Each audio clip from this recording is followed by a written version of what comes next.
Olá, eu quero começar o programa hoje desejando um feliz Dia das Mães para todas as nossas mamães. Nós estamos a 3 dias do Dia das Mães.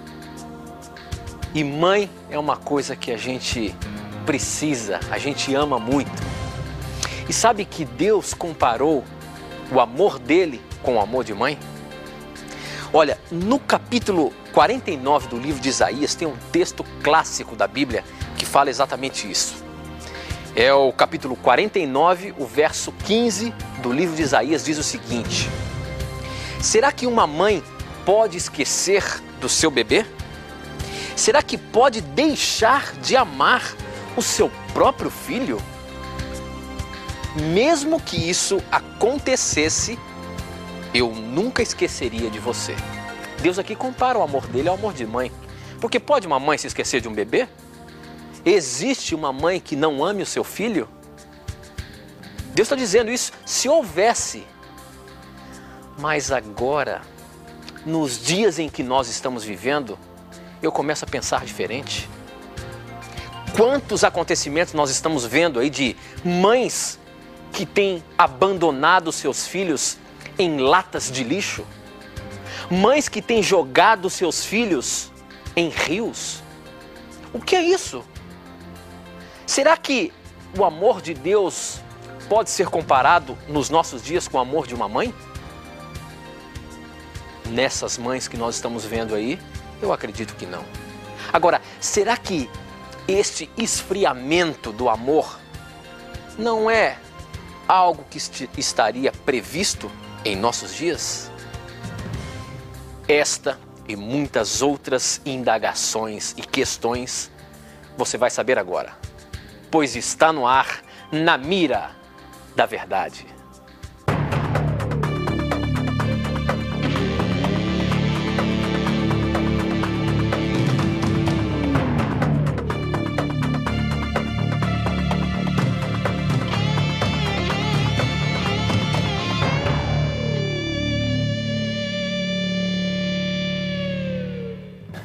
Olá, já estamos ao vivo aqui, hoje é quinta-feira, agora são 14 horas e 3 minutos do dia 5 de maio, nós estamos chegando pertinho do Dia das Mães e eu não poderia deixar de começar o programa fazendo uma homenagem às nossas mães.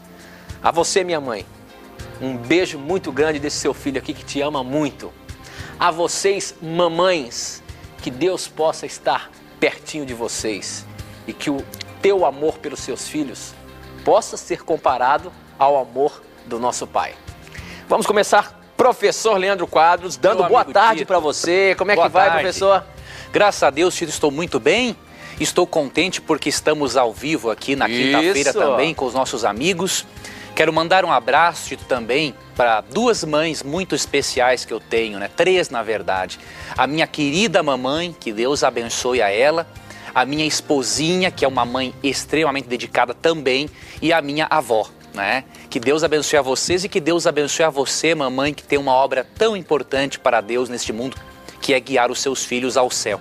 Faltou falar da sogra aí, hein, professor? A sogra, rapaz, ixi, não, Maria, rapaz, e agora eu falo da sogra ou não falo? Um abraço também para minha querida sogra, né? Porque sem ela eu não teria minha esposa, e um abraço para as minhas cunhadas também. Olha eu aí. Acho que eu não esqueci de mais ninguém, né? Senão eu vou apanhar quando chegar em casa. Eu tenho um abraço também aqui, Tito, para Everton e os amigos que moram na cidade de Souza, na Paraíba. Eles acompanham o programa e o Everton é um tuiteiro seguidor do Na Mira. Um abraço para o Everton e um abraço também para Dr. José dos Santos Pedroso, Mogi Guaçu, São Paulo. Muito obrigado pelo seu contato. Deus lhe abençoe, é um prazer tê-lo também como nosso telespectador. Muito bem, professor. Bom, eu também não posso deixar de mandar um abraço para minha esposinha, para minha sogrinha, né? A gente tem que aproveitar aqui, né, professor? Nós estamos chegando perto do Dia das Mães, tem que mandar um abraço carinhoso, um beijo muito carinhoso para vocês. E para sua sogra também. Não, já falei aqui, minha sogrinha, já falei, rapaz. Não esqueci, não. Eu cobrei você porque eu já estava lembrando da minha, tá vendo? Mas é isso aí. Bom, nós começamos o programa falando sobre um texto clássico que apresenta o amor de Deus, que compara o amor de Deus com o amor de mãe. Esse texto de Isaías 49, versinho 15, é muito claro. Deus está comparando o seu amor. E ele diz ainda que mesmo que acontecesse do amor de uma mãe se esfriasse, ele jamais esqueceria de nós, seres humanos. E é isso que acontece, essa é uma promessa de Deus. Ele jamais esquece de você. Agora, a gente tem percebido, visto os jornais, de que muitos acontecimentos com mães abandonando seus filhos, tem crescido cada vez mais esse tipo de acontecimento. Por que acontece isso? Será que nós estamos vivendo em um mundo onde que o amor já não tem mais valor? Será que isso seria indício do fim dos tempos? Professor Leandro Quadros. Vamos, meu amigo. Como que a Bíblia pode apresentar para a gente esse tipo de acontecimento?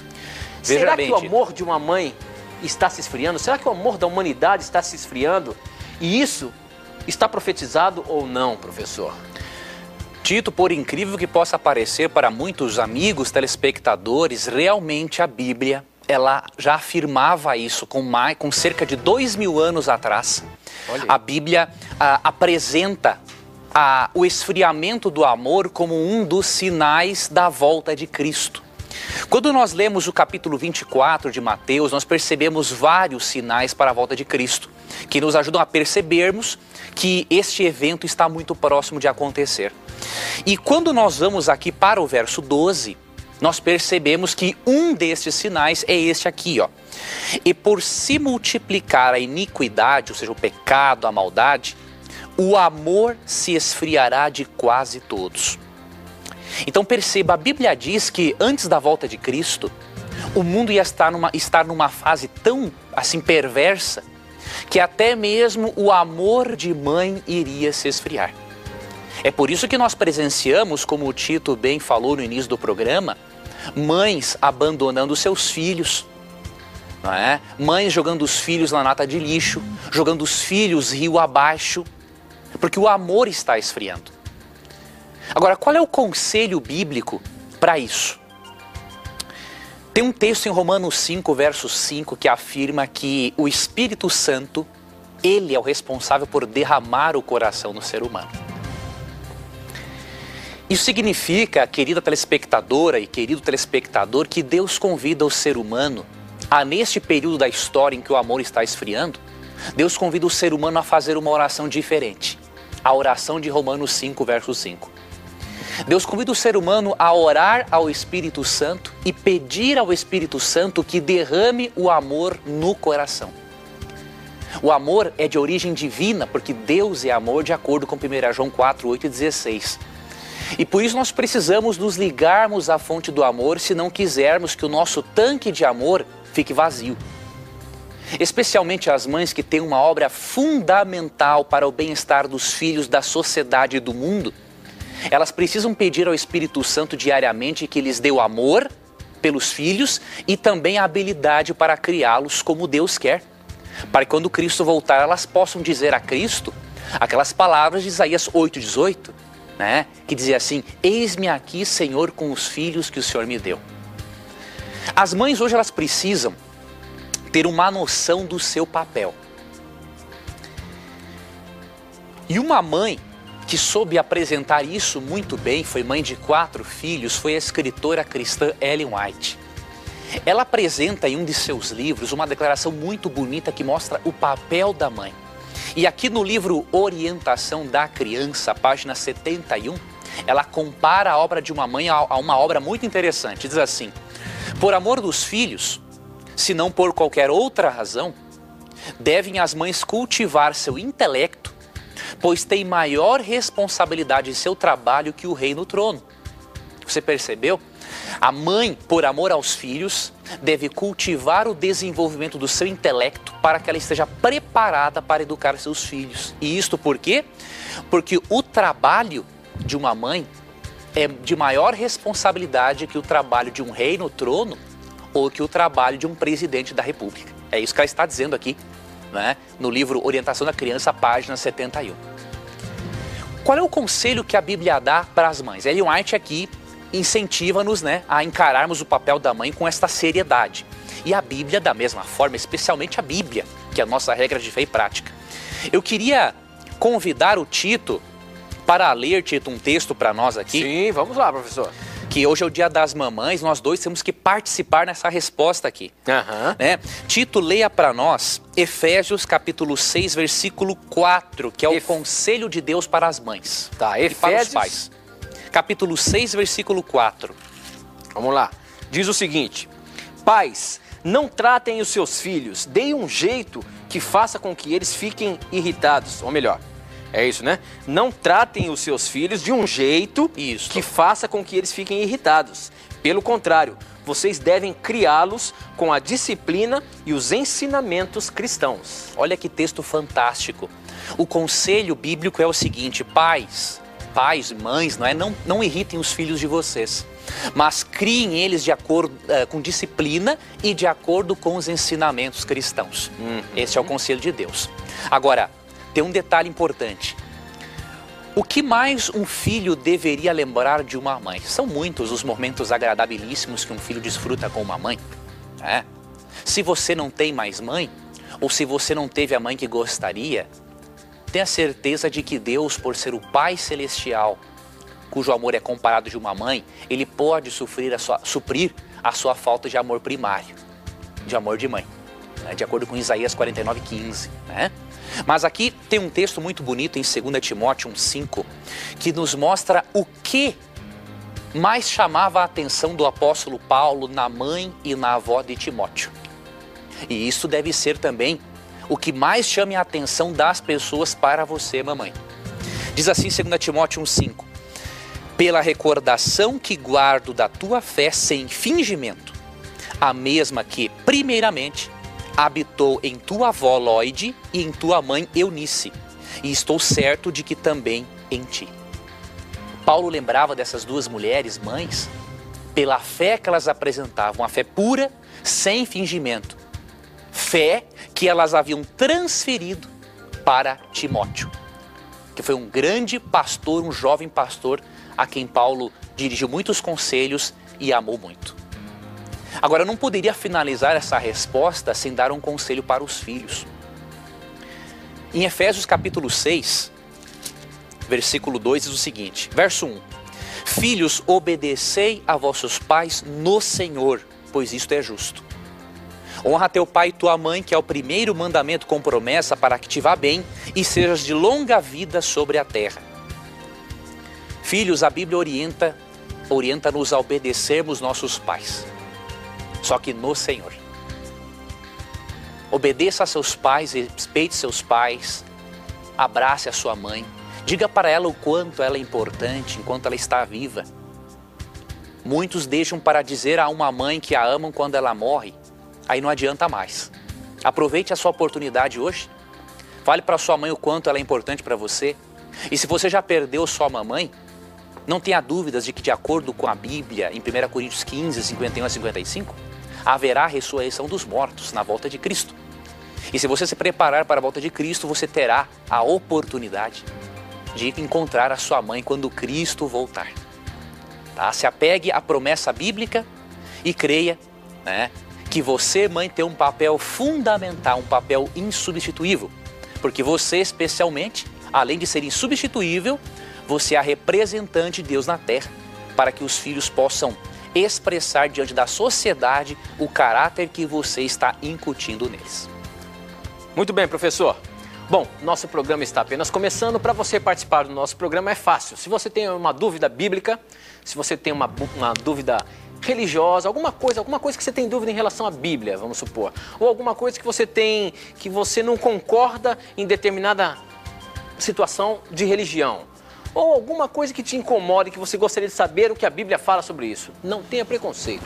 Pergunte o que você quiser. Para perguntar, basta mandar um torpedo SMS para 12 9156 6972. Você manda o seu torpedo, seu SMS, ele chega na hora aqui pra gente e a gente coloca na mira da verdade. Ou então acesse o nosso blog. O nosso blog é novotempo.com/na mira da verdade. Lá você vai ver que o programa, dizendo assim à direita, que o programa está ao vivo e você pode mandar a sua pergunta ali que ela chega na hora também. E temos ainda uma equipe de pessoas que estão aqui prontas para atender a sua ligação, se você preferir.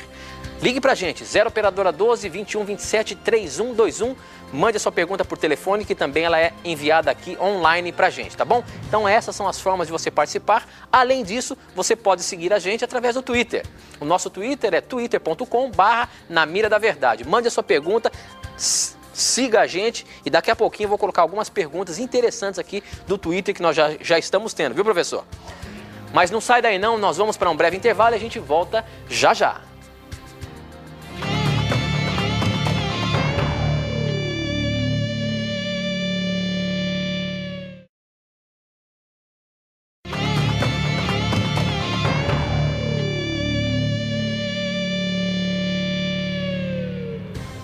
Já estamos de volta, esse é o programa Na Mira da Verdade, ao vivo aqui na Rede Novo Tempo de Comunicação. São 2 horas e 18 minutos, é um prazer estar aí na sua companhia, onde quer que você esteja nos assistindo, quem sabe através da Sky, quem sabe através de uma retransmissora da TV Novo Tempo, espalhada aí por todo o nosso país, ou quem sabe pela internet. Se você está nos vendo aí através da internet, pode ser que você esteja em outro país.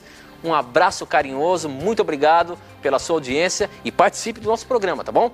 Mande a sua pergunta, porque afinal de contas é você quem faz o nosso programa aqui. Então não deixe de mandar a sua pergunta e participar também.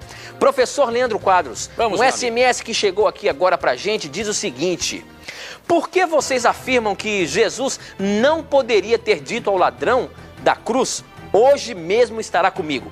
Por que não é isso? Por que vocês inventaram aí que tem uma vírgula aí? Isso é verdade mesmo? Tem uma vírgula aí? Ou Jesus afirmou que o ladrão estaria com ele naquele momento? Como é que fica essa questão, professor? Certo. Realmente, se você lê o texto à primeira vista, você não pode provar onde se coloca a vírgula, né, para mudar o sentido do texto. Mas eu vou apresentar para você razões bíblicas que mostram que o ladrão não foi para o céu naquele dia da morte dele, e nem muito menos Cristo. Aqui em Lucas 23, que é o texto citado, Lucas 23, né, capítulo 23, versos 42 e 43, Cristo afirma assim: o ladrão falou assim para Cristo quando estava morrendo: Jesus, lembra-te de mim quando vieres no teu reino. Jesus lhe respondeu: em verdade te digo que hoje estarás comigo no paraíso.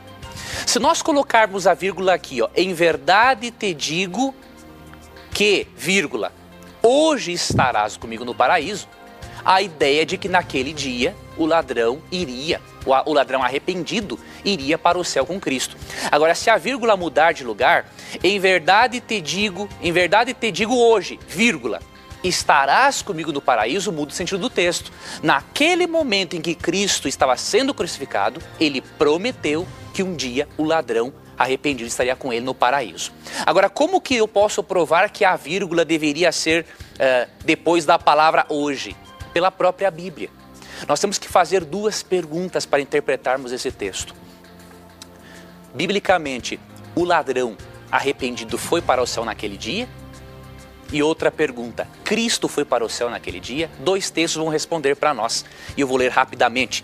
O primeiro deles é João 19, 31 a 33, que afirma o seguinte: então os judeus, para que no sábado não ficasse os corpos na cruz, visto como era a preparação à sexta-feira, pois era grande o dia daquele sábado, rogaram a Pilatos que se lhes quebrassem as pernas e fossem tirados. Os soldados foram e quebraram as pernas ao primeiro e ao outro que com ele tinham sido crucificados. Chegando-se, porém, a Jesus, como vissem que já estava morto, não lhe quebraram as pernas. O que esse texto está dizendo? Que o ladrão arrependido e o outro que não se arrependeu, eles não morreram naquele dia. Se eles tivessem morrido, os soldados não teriam quebrado as pernas deles. Era costume judeu, para não deixar o corpo de um criminoso na cruz, quebrar no dia de sábado, né? Eles quebravam as pernas do indivíduo e deixavam ele jogado ali embaixo. Agora, por que eles quebravam as pernas? Porque o indivíduo estava vivo. Como Cristo estava morto, diz o verso 33, João 19, não foram quebradas as pernas de Cristo. Então, se o ladrão, biblicamente, o ladrão não morreu naquele dia, para que ele fosse para o paraíso daquele dia. Então, pense comigo, de que maneira ele iria para o céu com Cristo no mesmo dia se ele não morreu?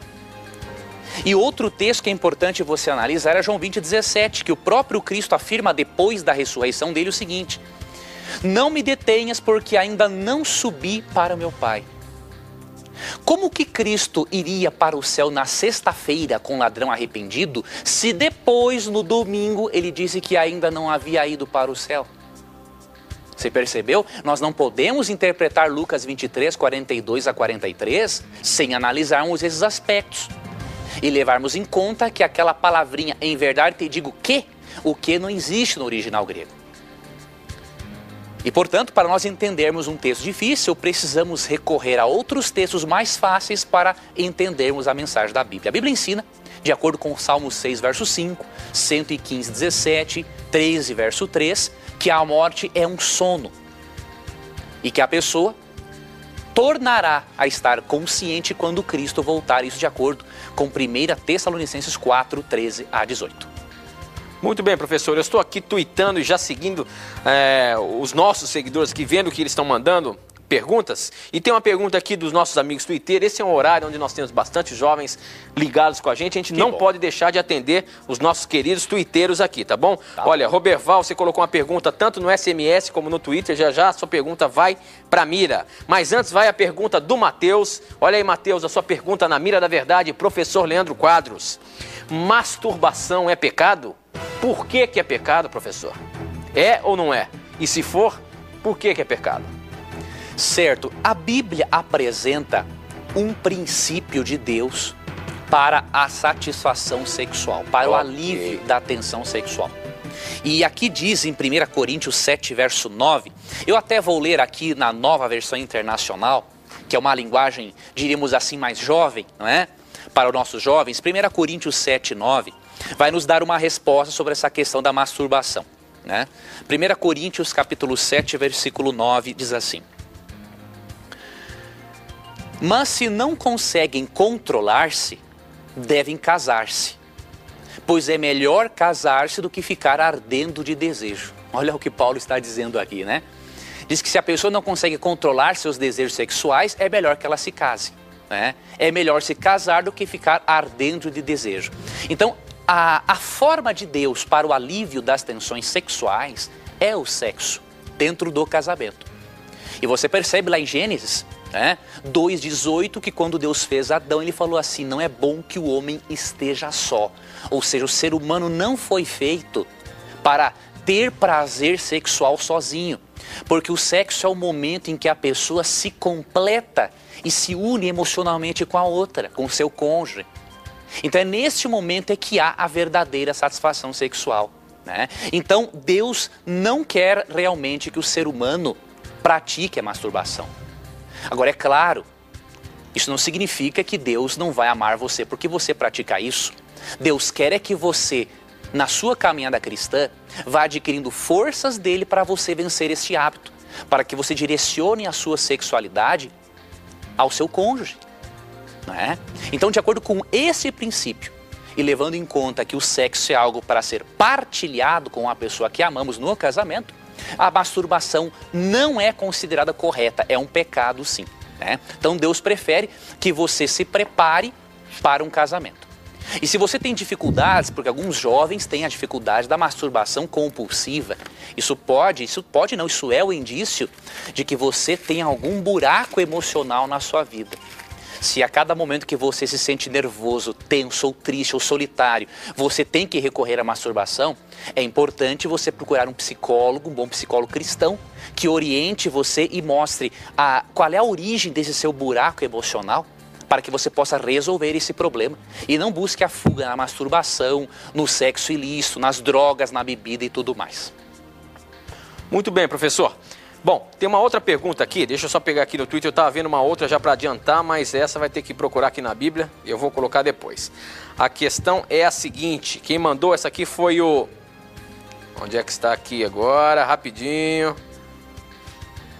Rapaz, sumiu. Que bom que recebemos muitas perguntas aí, Tito. Twitter não para, ó, aqui não para de vir as perguntas, mas tá aqui, do Roberval.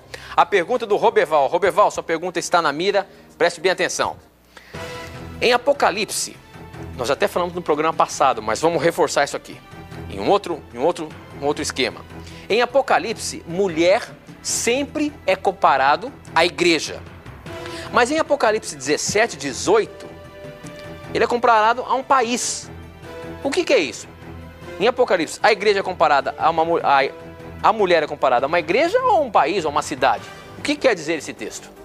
Ali, na verdade, em Apocalipse 17, né, a mulher ali, a igreja falsa, porque uma mulher pura, né, ela é comparada em Apocalipse 12 com a igreja cristã na sua pureza doutrinária. Então, o texto que ele está dizendo aqui é quando fala que a mulher é como se fosse Babilônia, é isso? Exato. Ali, Babilônia, né, em Apocalipse 17, Tito, se refere que é uma mulher vestida de vermelho e tal. Isso, é uma figura de linguagem que a Bíblia usa para apresentar não a igreja apostólica na sua pureza doutrinária, mas a igreja medieval que corrompeu-se nas suas doutrinas. Né? Então, na verdade, essa mulher, essa falsa igreja, ela é comparada a uma espécie de um império por causa que ela tinha um poder governante naquele período medieval. Né? Mas não é uma contradição. Simplesmente, nessa linguagem, há um reforço, né, para mostrar a autoridade, né, de perseguição que aquela igreja falsa tinha naquele período da história. Ok, professor. Uma outra pergunta agora, essa aqui chegou por telefone, é o seguinte: se o demônio não é onipresente, como ele pode tentar toda a população mundial e ao mesmo tempo, considerando que hoje a população mundial é mais de 7 bilhões de pessoas? Professor, o diabo, ele é onipresente? Não é onipresente. Mas como é que ele atenta a todo mundo? Como é que nós vivemos em pecado e ele está aqui atentando todo mundo ao mesmo tempo? Isso é uma realidade ou não? Olha, tem um texto que esclarece essa questão. Aqui em Apocalipse capítulo 12, versos 7 a 9, nos mostra que o diabo não veio para este mundo sozinho. Então não é ele pessoalmente que fica tentando as pessoas. O diabo tem os seus agentes. E quem são? Diz o texto: houve peleja no céu. Miguel e os seus anjos pelejaram contra o dragão, que é o diabo. Também pelejaram o dragão e seus anjos. Todavia não prevaleceram, nem mais se achou no céu o lugar deles. E foi expulso o grande dragão, a antiga serpente, que se chama Diabo e Satanás, o sedutor de todo mundo. Sim, foi atirado para a terra e com ele os seus anjos. Quando você lê Apocalipse capítulo 5, verso 11, você percebe que o número de anjos que João viu em volta do trono de Deus são milhões de milhares de milhares. E uma terça parte desses anjos foram expulsas do céu com um diabo porque eles se rebelaram contra Deus. Então não tenha dúvidas de que há demônios de sobra para tentar as pessoas. Mas nós não precisamos temer isso, né? Porque aqui em 1 Pedro 5,8 é dito o seguinte: resisti-lhe, está falando aqui do diabo, resisti-lhe firmes na fé, certos de que sofrimentos iguais aos vossos estão se cumprindo na vossa irmandade espalhada pelo mundo. E no verso 7 convida ao ser humano a lançar as suas ansiedades sobre Deus. Então, nós podemos vencer o inimigo pelo poder de Deus. Muito bem, professor. Bom, o nosso tempo aqui está correndo pra caramba, a gente tem que ir para um intervalo, mas não sai daí não, porque olha, tá chegando um monte de pergunta boa aqui. Você não vai perder ainda o que está para acontecer aqui no programa, tá bom? A gente vai rapidinho para o intervalo, mas a gente volta já já.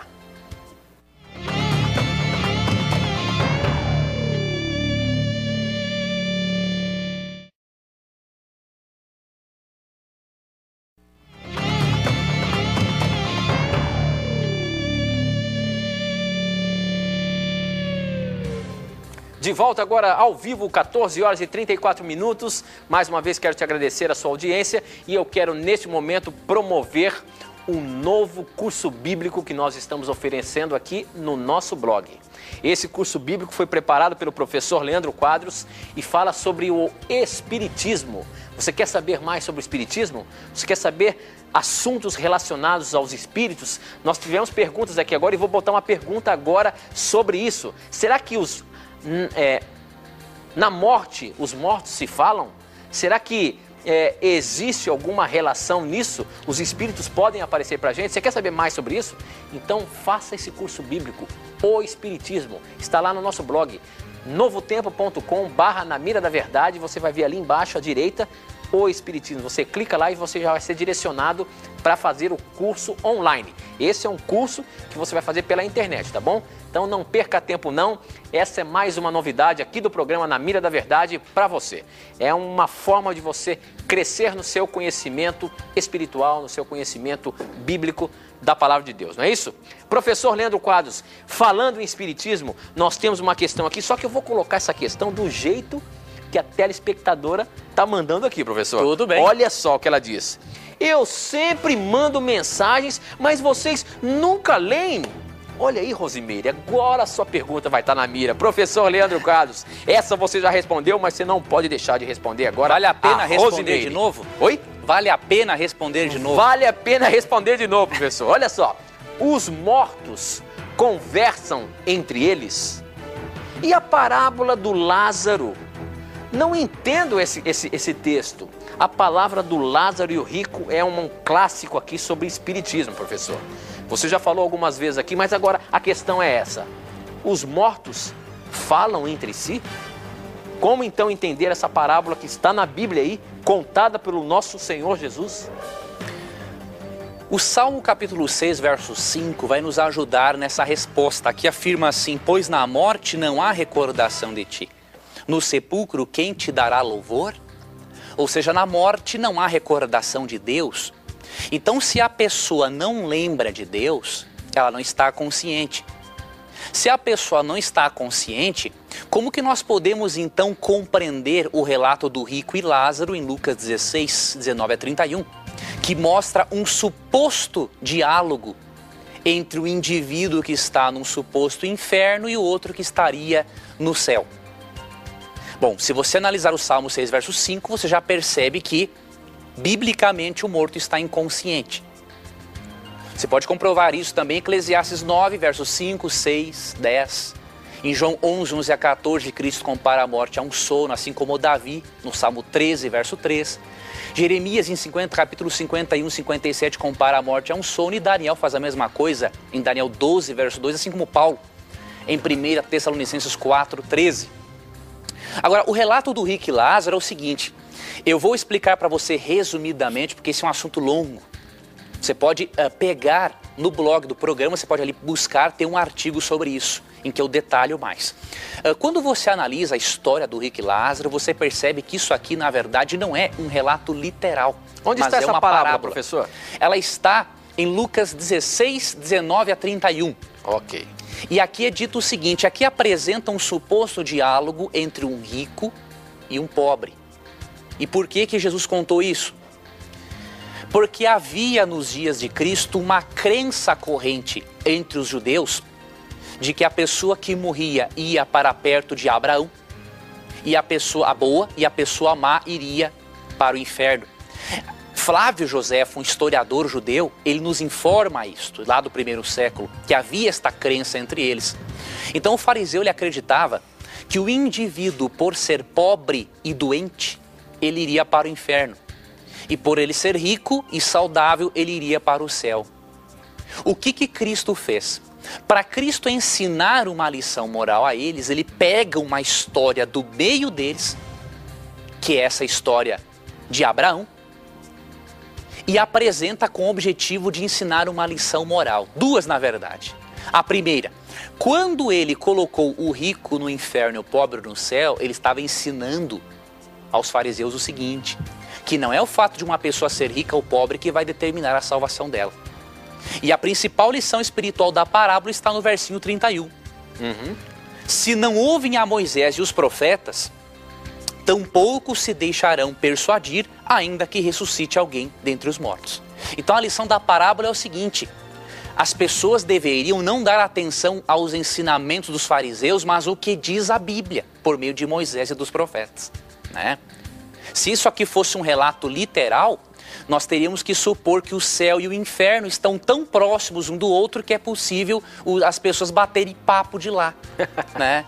Trocar uma ideinha, né? Então isso não é possível, né? O céu seria um inferno para você se você estivesse lá e enxergasse um parente seu todos os dias queimando pela eternidade, né? Sem falar de que essa doutrina do inferno eterno é pagã, não é bíblica, né? Então, o relato do rico e Lázaro é apenas uma parábola, uma história fictícia, utilizada para ensinar uma lição moral. Dr. Harcher, que crê na imortalidade da alma, ele é sincero em reconhecer que nós não podemos usar uma parábola como essas para fundamentar uma doutrina bíblica. Muito bem, professor. Ainda continuando nessa linha do espiritismo, tem uma pergunta aqui que chegou da Doraci, ela é de Ameliópolis, é Presidente Prudente, né, em São Paulo, e ela diz o seguinte: sou mórmon e tenho muitas dúvidas sobre o batismo dos mortos. Por favor, me responda, que história é essa de batismo dos mortos, professor? Certo. A Bíblia fala sobre isso aí, mas o que quer dizer isso daí? Olha, muito obrigado a Doraci, nossa querida amiga e telespectadora, irmã mórmon, por estar acompanhando o programa, viu? É uma alegria saber que os nossos amigos queridos mórmons também acompanham na Mira da Verdade. Eu vou lhe ajudar a entender isso. O texto no qual os mórmons se baseiam para crer no batismo pelos mortos é 1 Coríntios capítulo 15, verso 29. Vamos analisar esse texto à luz de outros textos e do contexto social no qual Paulo escreveu esse verso. Diz assim 1 Coríntios 15, 29. De outra maneira, que farão os que se batizam por causa dos mortos? Se absolutamente os mortos não ressuscitam, por que se batizam por causa deles? O que Paulo está dizendo aqui? Paulo, no capítulo 15 de 1 Coríntios, está defendendo a doutrina da ressurreição. Os coríntios estavam duvidando da doutrina da ressurreição. E aí o apóstolo Paulo começa a apresentar uma série de argumentos para provar que a doutrina da ressurreição é bíblica. E um dos argumentos que ele citou foi um costume que havia entre o paganismo da época em batizar-se pelos mortos. Então Paulo está argumentando o seguinte: se os pagãos que não são cristãos, por crerem na ressurreição, se batizam pelos mortos, quanto mais vocês que são cristãos deveriam crer na ressurreição. Então, querida amiga mórmon, Paulo não está defendendo o batismo pelos mortos, ele está simplesmente citando um costume daquela época entre os pagãos para reforçar o seu argumento. Agora, que evidência bíblica nós temos de que nós não podemos nos batizarmos por aqueles queridos que morreram e não aceitaram o batismo? Nós temos várias evidências, mas eu vou apresentar para você a principal, ao meu ver, que está em Romanos 14, 12. Romanos 14, 12 afirma assim: assim, pois, cada um de nós dará contas de si mesmo a Deus. Biblicamente, no juízo, você e eu daremos contas a Deus da nossa vida.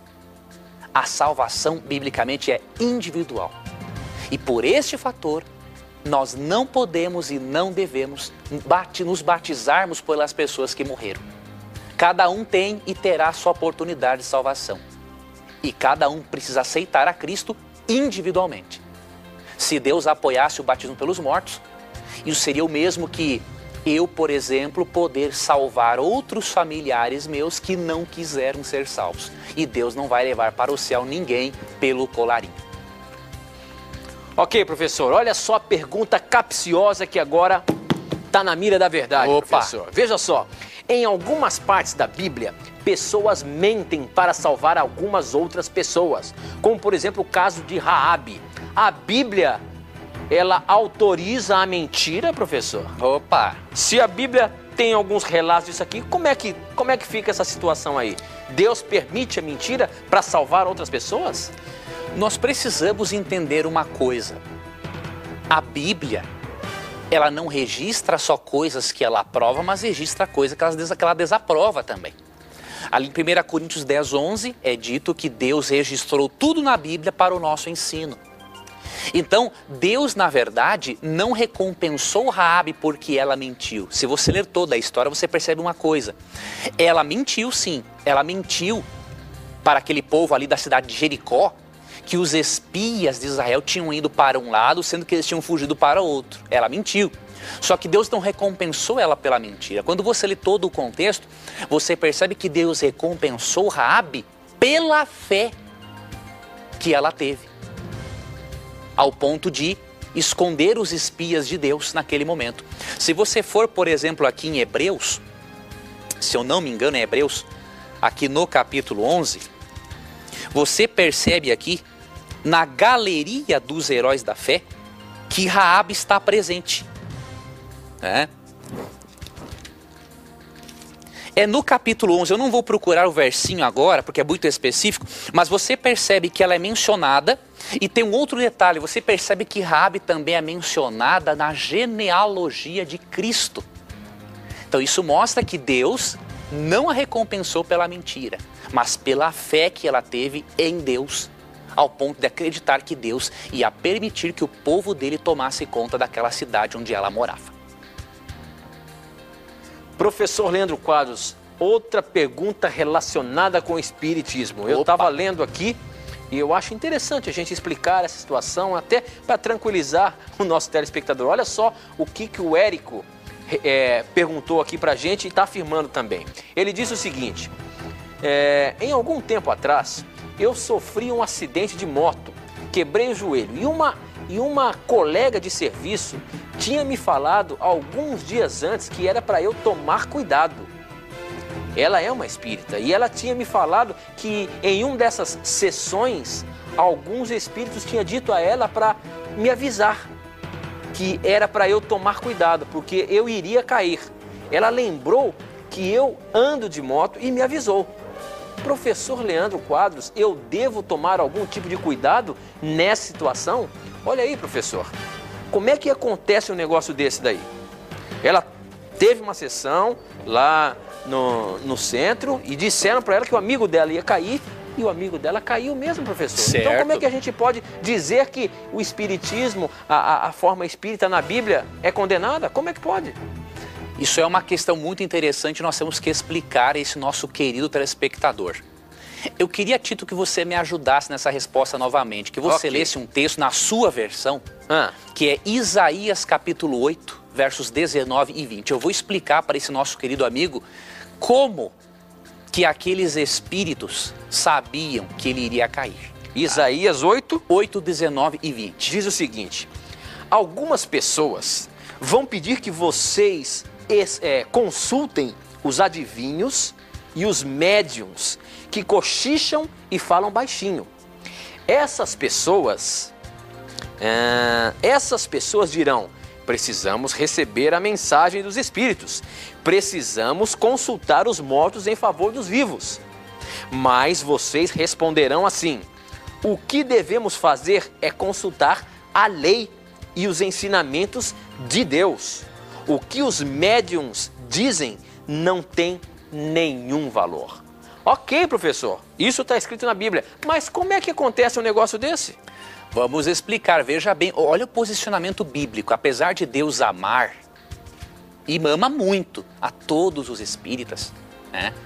Sem contar que o espírita, ele representa muito bem a caridade em nosso mundo, porque os espíritos têm um prazer em fazer o bem pelo próximo, Deus tem um amor profundo por eles e um orgulho de ver a forma como eles lidam com as pessoas. Entretanto, Deus, apesar de amar o espírita, Deus odeia o espiritismo.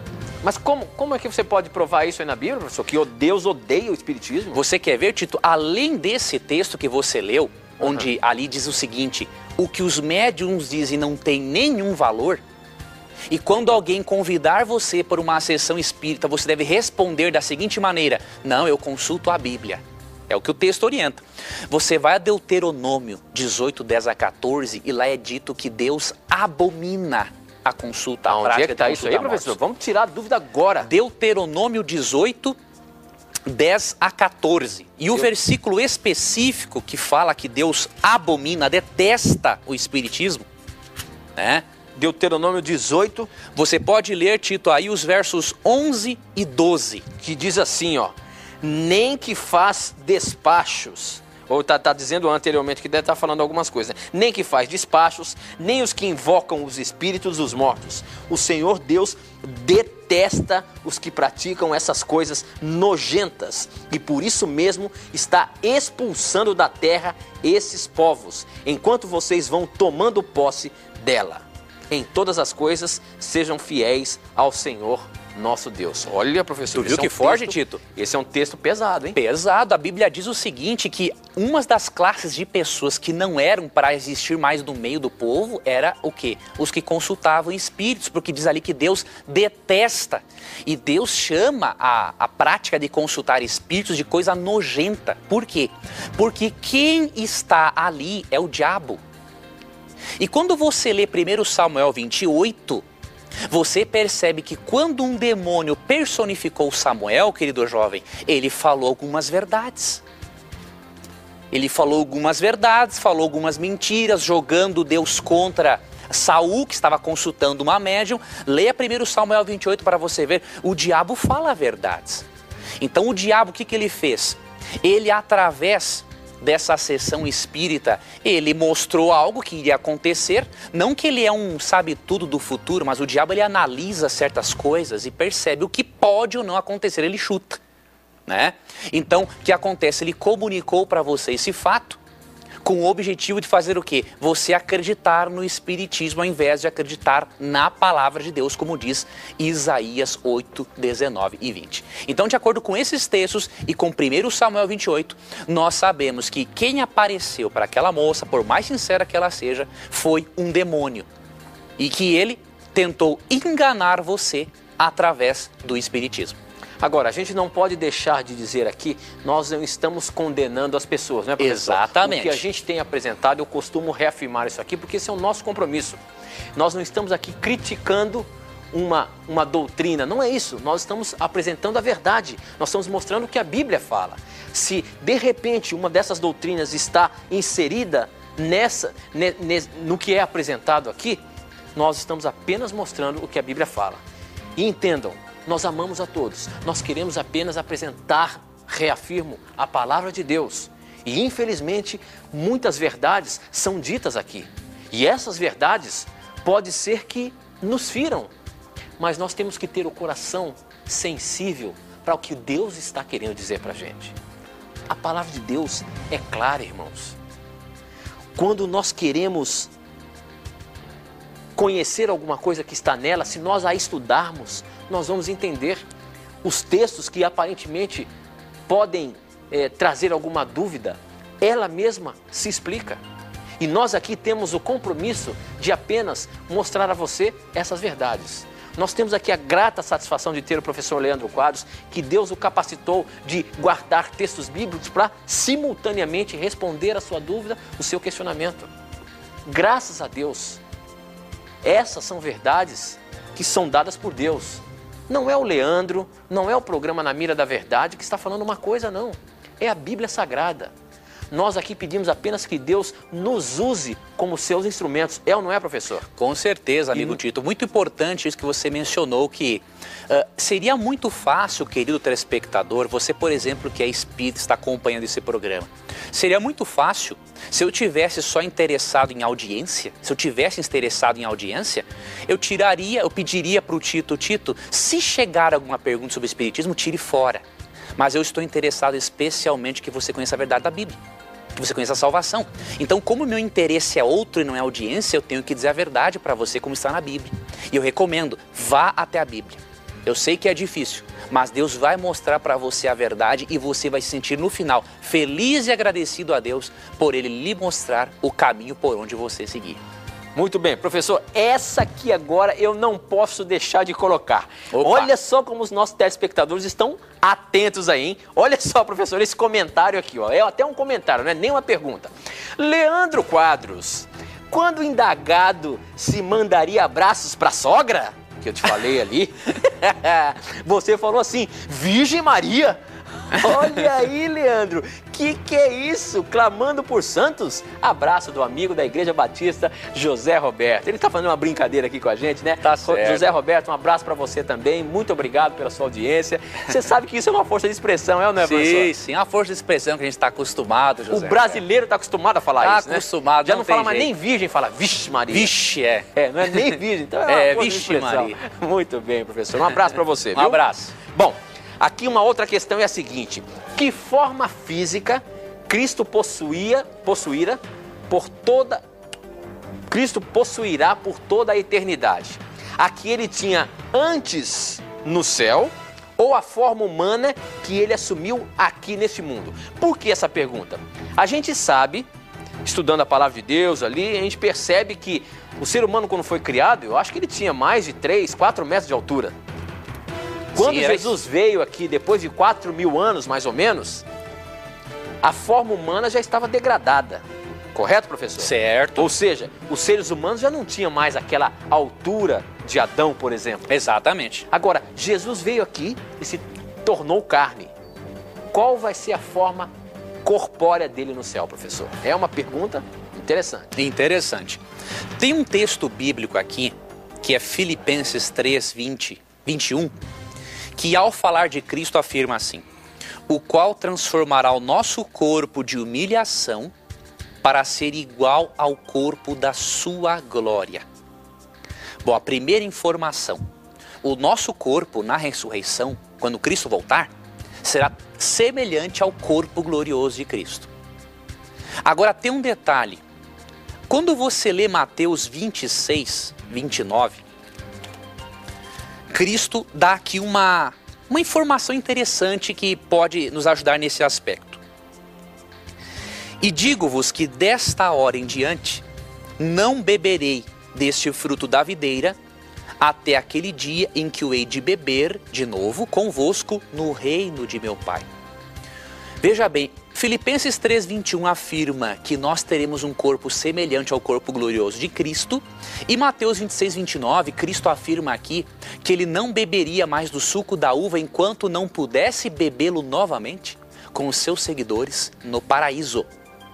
Isso indica o quê? Que como Cristo irá poder beber esse suco de uva e se alimentar, ele está em uma forma divina humana. Ele tem as duas naturezas.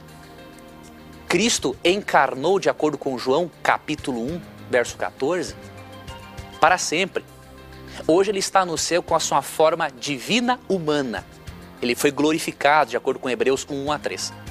E, portanto, nós podemos ter a certeza de que quando vermos o Salvador Jesus, vamos poder abraçá-lo, e especialmente por ele ter essa forma divina humana, nós vamos poder por toda a eternidade ver as marcas da cruz sobre a mão dele como um lembrete do amor eterno que ele teve por nós, por ter vindo neste mundo e pagar uma dívida tão pesada que nós tínhamos para com a lei de Deus.